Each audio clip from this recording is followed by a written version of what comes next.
উত্তরপাড়া বিধানসভা কেন্দ্রকে ঘিরে এবারের রাজনৈতিক সমীকরণ ক্রমশ জটিল আকার নিচ্ছে। নির্বাচন যত এগোচ্ছে ততই স্পষ্ট হচ্ছে যে এই কেন্দ্রে লড়াই শুধুমাত্র দলগত শক্তি নয়, বরং ব্যক্তি প্রভাব, অভ্যন্তরীণ দ্বন্দ্ব এবং ভোট ব্যাংকের সূক্ষ্ম ভাগাভাগির উপরও নির্ভর করছে। এই প্রেক্ষাপটে তৃণমূল ছেড়ে প্রথমে নির্দল প্রার্থী হওয়া এবং শেষ পর্যন্ত মনোনয়ন প্রত্যাহার করে বিজেপিতে যোগ দেওয়া আচ্ছেলাল যাদবের পদক্ষেপ উত্তরপাড়ার রাজনীতিতে নতুন মাত্রা যোগ করলো। রাজনৈতিক বিশ্লেষকদের মতে এই ঘটনাকে বিচ্ছিন্নভাবে দেখার সুযোগ নেই, বরং এটি তৃণমূলের অভ্যন্তরীণ অসন্তোষের বহিঃপ্রকাশ এবং বিজেপির কৌশলগত সাফল্য দুটিরই ইঙ্গিত বহন করছে। বিশেষ করে যখন এই কেন্দ্রে তৃণমূলের প্রার্থী হিসেবে রয়েছেন সাংসদ কল্যাণ ব্যানার্জির ছেলে শীর্ষণ্য ব্যানার্জি, তখন আচ্ছেলাল যাদবের দল ত্যাগ এবং বিজেপিতে যোগদান তৃণমূলের জন্য অস্বস্তিকর পরিস্থিতি তৈরি করেছে বলেই মনে করা হচ্ছে। কল্যাণ ব্যানার্জির সঙ্গে আচ্ছেলাল যাদবের সম্পর্ক অনেকদিন আগেই খারাপ হয়েছিল। দলের এক কর্মী সভায় তাদের বাগ বিতণ্ডার ভিডিও ভাইরাল হয়েছিল গত নির্বাচনের আগে। বিজেপিতে যোগদানের পর আচ্ছেলাল যাদব কি বলছেন শুনুন। সারা পশ্চিমবাংলার মানুষ চাইছে যে পশ্চিমবাংলার মধ্যে একটা পরিবর্তন ঘটুক। উত্তরপাড়া বিধানসভার মানুষেরও অনেকটা ইচ্ছে আছে যে একটা পরিবর্তন ঘটুক। তাই আমি আমার মনে হলো যে সাধারণ মানুষের ইচ্ছাকে মান্য দিয়ে তাদের সঙ্গে আমাকে নিশ্চিতভাবে এই পরিবর্তনের জন্য খাটতে হবে, কাজ করতে হবে। তাই আজকে ভারতীয় জনতা পার্টিতে আমি যোগদান করলাম। আমি ভারতীয় জনতা পার্টির কাছে কৃতজ্ঞ যে সারা বিশ্বের সবচেয়ে বড় পার্টি আজকের দিনে আমাকে তাদের সঙ্গে তাদের পরিবারের মধ্যে নিয়েছে আর তাদের জন্য কাজ করার জন্য আমাকে একটা সুযোগ করে দিয়েছে। আর এই নিয়ে একটা রিপোর্ট তুলে ধরেছেন আমার কলিগ পার্থ রাহা, দেখাবো আপনাদের। প্রাক্তন তৃণমূল নেতার এবার যোগ দিলেন বিজেপিতে, যা নিয়ে শুরু হয়েছে রাজনৈতিক জল্পনা। উত্তরপাড়ার তৃণমূল নেতা আচ্ছেলাল যাদব তিনি সরাসরি যোগ দিলেন বিজেপিতে। এর আগে দেখা গিয়েছিল এই যে 2026 বিধানসভা নির্বাচন, সেই বিধানসভা নির্বাচনে তিনি প্রার্থী হিসাবে মনোনয়ন জমা দিয়েছিলেন নির্দলের প্রার্থী হিসাবে। পরে সেই প্রার্থীপদ তিনি প্রত্যাহার করে নেন। তারপরেই জল্পনা বাড়তে থাকে। এরপর তিনি সরাসরি কলকাতার বিজেপি সদর দপ্তরে গিয়ে যোগ দেন বিজেপিতে, যা নিয়ে শুরু হয়েছে রাজনৈতিক জল্পনা। জানা যায় উত্তরপাড়ার এই বলিষ্ঠ তৃণমূল কংগ্রেস নেতা আচ্ছেলাল যাদব তিনি ছিলেন কানাইপুর গ্রাম পঞ্চায়েতের প্রাক্তন প্রধান। এমনকি উত্তরপাড়া শ্রীরামপুর যে পঞ্চায়েত সমিতি রয়েছে সেই পঞ্চায়েত সমিতির সহসভাপতি পদেও ছিলেন এই আচ্ছেলাল যাদব। আচ্ছেলাল যাদবের ভাই দিলীপ যাদব তিনি হুগলি জেলার তৃণমূল কংগ্রেসের প্রাক্তন সভাপতি এবং বর্তমানে তিনি উত্তরপাড়া কোত্রং মিউনিসিপ্যালিটির চেয়ারম্যান। অর্থাৎ এই যে আচ্ছেলাল যাদব তিনি কিন্তু যে কানাইপুর অঞ্চল রয়েছে সেই কানাইপুর অঞ্চলে কিন্তু একজন বলিষ্ঠ তৃণমূল নেতা। এর আগেও তিনি একাধিক দলের দায়িত্বপ্রাপ্ত ভার সেগুলো সামলেছেন। একাধিক জায়গায় তাকে দেখা গিয়েছে দলের হয়ে কাজ করতে। কিন্তু এই তৃণমূল নেতাই এবার যোগ দিলেন সরাসরি বিজেপিতে। তৃণমূল সূত্রে এটা জানা যাচ্ছে যে আচ্ছেলাল যাদব বরাবরই এলাকায় তার দাপট রয়েছে। তিনি এর আগে যখন পঞ্চায়েত নির্বাচন সেখানে তিনি প্রতিদ্বন্দ্বিতা করে প্রধান হন এবং উত্তরপাড়া শ্রীরামপুর যে পঞ্চায়েত সমিতি সেখানেও তিনি সহসভাপতির দায়িত্ব পালন করে এসেছেন। তবে তৃণমূল সূত্রে এটা জানা যাচ্ছে যে এই আচ্ছেলাল যাদবের সঙ্গে কিন্তু সাংসদ কল্যাণ বন্দ্যোপাধ্যায়ের কিন্তু মতবিরোধ রয়েছে, বা এই সাংসদ গোষ্ঠীর সঙ্গে কিন্তু আচ্ছেলাল যাদবের মতের বিরোধ থাকায় কিন্তু দুজনেই আলাদা গোষ্ঠী রূপে পরিচিত।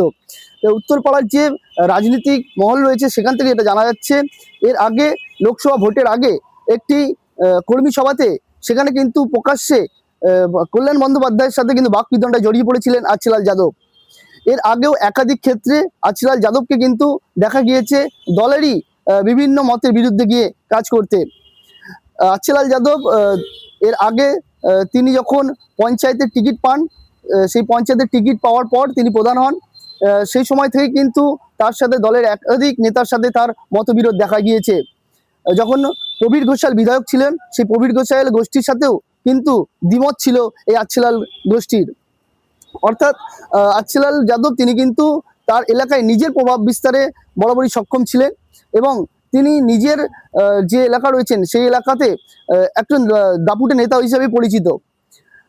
তার ভাই দিলীপ যাদব তৃণমূল কংগ্রেসের সক্রিয় নেতা। তিনি এর আগে দায়িত্বভার সামলেছেন তৃণমূল কংগ্রেসের জেলা সভাপতি পদে। এখন রয়েছেন উত্তরপাড়া কোত্রং যে মিউনিসিপ্যালিটি রয়েছে সেই মিউনিসিপ্যালিটির চেয়ারম্যান হিসেবে। এই দিলীপ যাদবের কিন্তু বিরোধী গোষ্ঠী হিসেবে পরিচিতি ছিল প্রবীর ঘোষালের গোষ্ঠী, অর্থাৎ সেইখান থেকেই কিন্তু যে প্রবীর ঘোষালের যে গোষ্ঠী রয়েছিল সেই গোষ্ঠীর সাথে আচ্ছেলাল যাদবের গোষ্ঠীরও একটা মতবিরোধ ছিল। এরপর কল্যাণ বন্দ্যোপাধ্যায়ের সাথে তার প্রকাশ্যে বাকবিতণ্ডায় জড়িয়ে পড়া, এবং জানা গিয়েছে যে লোকসভা ভোটেও কিন্তু তার অঞ্চল থেকে যে সাংসদ দাঁড়িয়েছিলেন তার ভোট অনেকটাই কমে গিয়েছিল। এই যে দলের মধ্যে থেকে দলের সাথে মতবিরোধ বা গোষ্ঠীর কোন্দল তা কিন্তু একাধিকবার প্রকাশ্যে এসছে। এরপরেই বেশ কিছুদিন দেখা যায় আচ্ছেলাল যাদবকে কিন্তু দলের কোনো সক্রিয় কর্মী হিসাবে থাকতে নয় বা দলের কোনো অনুষ্ঠানে তিনি সরাসরি যেতেন না। তখনই কিন্তু একটা জল্পনা বেড়েছিল যে আচ্ছেলাল যাদব কি তৃণমূলে থাকবেন নাকি অন্য কোনো দলে যাবেন। এরই মাঝে তার বাড়িতে একাধিকবার দেখা করতে এসেছেন অর্জুন সিং থেকে শুরু করে বিজেপি একাধিক নেতৃত্ব। সেই সময় কিন্তু একটা জল্পনা তৈরি হয়েছিল যে আচ্ছেলাল যাদব বিজেপিতে যোগদান করছেন, কিন্তু পরে তিনি বিজেপিতে সে সময় যোগদান করেননি বা তিনি জানিয়েছিলেন তিনি তৃণমূল কংগ্রেসের সঙ্গেই থাকবেন। এবার যে বিধানসভা ভোট, এই বিধানসভা ভোটে কিন্তু উত্তরপাড়া থেকে তৃণমূল কংগ্রেসের প্রার্থী করা হয়েছে কল্যাণ বন্দ্যোপাধ্যায়ের পুত্র শীর্ষেন্দ্র বন্দ্যোপাধ্যায়কে। এই শীর্ষেন্দ্র বন্দ্যোপাধ্যায় প্রার্থী হওয়ার পরই কিন্তু আবার কিছুটা বেঁকে বসতে দেখা যায় আচ্ছেলাল যাদবকে, যেটা তৃণমূল সূত্রে জানা গিয়েছেন যে এই প্রার্থী শীর্ষেন্দ্র বন্দ্যোপাধ্যায়কে করা মেনে নিতে পারেননি তিনি। এরপরেই জল্পনা বাড়তে থাকে তার আবার বিজেপিতে যোগদান নিয়ে, কিন্তু তিনি বিজেপিতে যোগদান না করে সে সময় তিনি মনোনয়ন দেন নির্দল প্রার্থী হিসাবে, এবং মনোনয়ন দিয়ে তিনি জানান যে উত্তরপাড়ায় এর আগেও একাধিক মানুষকে বিধানসভা প্রার্থী করা হয়েছে বা বিধায়ক বানানো হয়েছে, কিন্তু তারা কেউ উত্তরপাড়া মানুষের জন্য ভাবেনি বা উত্তরপাড়ার মানুষ সাধারণ মানুষের কি অভাব আছে, অভিযোগ আছে বা কি চাহিদা রয়েছে সে বিষয়ে কিন্তু কোনো বিধানসভার প্রার্থী সেই উত্তরপাড়া নিয়ে ভাবেনি। এই অভিযোগে কিন্তু তিনি মনোনয়ন দিয়েছিলেন বলে জানিয়েছিলেন, কিন্তু পরে দেখা যায় সেই মনোনয়নও তিনি প্রত্যাহার করে নেন।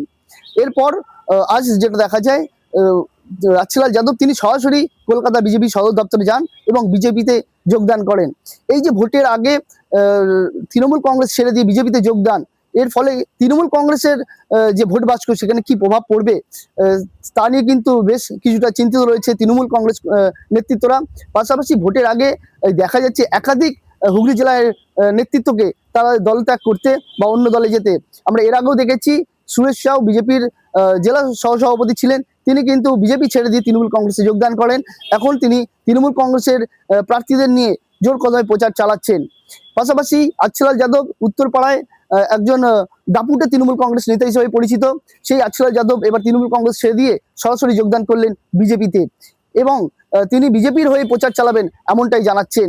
এর ফলে যে তিনি উত্তরপাড়ায় যে প্রার্থী পদ রয়েছে, অর্থাৎ তৃণমূল কংগ্রেস থেকে শীর্ষেন্দ্র বন্দ্যোপাধ্যায়, সিপিএম থেকে মীনাক্ষী এবং কংগ্রেসের যিনি সভাপতি রয়েছেন রাজ্যের শুভঙ্কর সরকার, তিনিও রয়েছেন সেই উত্তরপাড়ার প্রার্থী।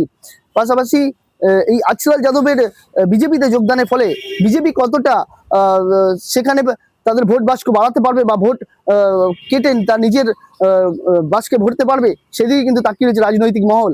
অর্থাৎ 4 মে যে রেজাল্ট বেরোবে সেইখানে এই আচ্ছেলাল যাদবের তৃণমূল কংগ্রেস থেকে বিজেপিতে যাওয়া কোনো এফেক্ট হবে কিনা তা 4 মে রেজাল্টের পরই বোঝা যাবে, এমনটাই জানাচ্ছে রাজনৈতিক মহল। অন্যান্য খবরে আপডেটের জন্য অবশ্যই নজর রাখুন আজ তাক বাংলার ইউটিউব স্ট্রিমিংয়ে। লাইক, কমেন্ট, শেয়ার এবং সাবস্ক্রাইব করতে ভুলবেন না।